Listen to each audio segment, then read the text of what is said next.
you've experienced conflict at work. Do you ever worry about what you will do or say in the moment when a conflict occurs on your team? Building conflict resolution skills and shared understanding of how your team will handle conflict can support you in your work to cultivate a psychologically safe space. Let's join the permanency team at a local child welfare agency to see how they address conflict during a meeting. Meet Janet. Janet is the agency's permanency program manager and is facilitating today's meeting. While she is new to supervising the team, she has worked in child welfare for 15 years. Meet Sam. Sam is a permanency planning specialist and has been with the team for 5 years. He will be attending the meeting virtually due to travel. Meet Kelsey. Kelsey is a peer mentor with lived experience in foster care.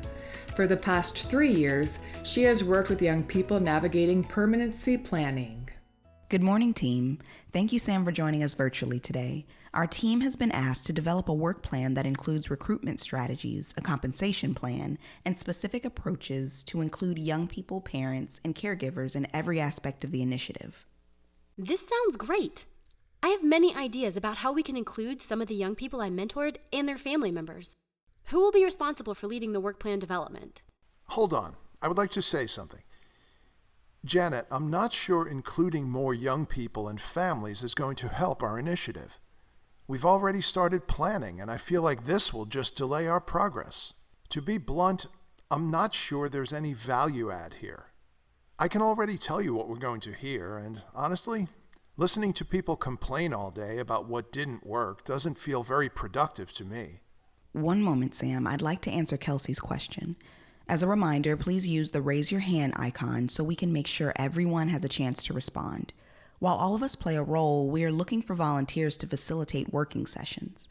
Sam, I'd like to check in with you about your perspective and any experiences that you've had that may have informed that perspective. While sometimes including more voices can feel like more work, we know that we can't improve our practices unless we work collaboratively with young people and families. Can I just respond to Sam? Sam, are you still there?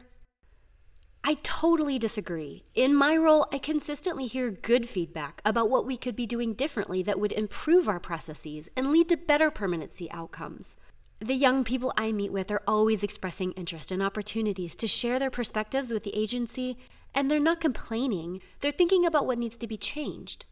Kelsey, I'm thrilled to hear that you've been hearing helpful feedback and that some of the young people you've been working with might be interested in this partnership. I also want to take a moment to reiterate our agency's commitment to engaging people with lived experience in our work. We can't do this without young people and families. Sam, are you still with us? Are you able to turn your camera on? Sorry, Janet, I just need a second to be off camera. I'm going to respond to Kelsey first. What you mentioned earlier, Kelsey, that wasn't my experience working with children and families. Janet, I'm happy to check in with you, but I'll tell you right now that I'm not interested in participating. I don't have the time. I've already invested a lot of work in this permanency initiative, and now it sounds like that will go to waste. Sam, having these kinds of conversations virtually can be a challenge. Please take a moment if you need to come back on camera when you're ready. I recognize that you are not totally on board with this approach, and that change can be hard. I welcome the opportunity to talk more with you about what this process will look like for you and our team. I want to acknowledge and normalize the conflict that we're experiencing. Disagreeing with one another is not a bad thing, and how we express our disagreement should be aligned with our team norms. Let's take a moment to reflect on those norms. I appreciate the opportunity to revisit our norms. I'm reflecting on our norm to consider the impact of our words, and I'd like to share something with Sam.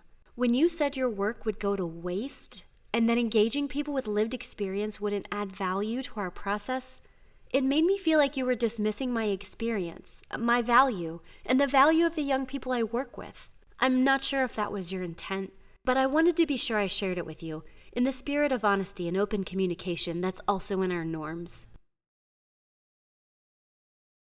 Kelsey, I'm sorry. That wasn't my intent, and I appreciate you sharing that with me. If I'm being honest, I think I'm wondering whether my expertise is considered valuable anymore.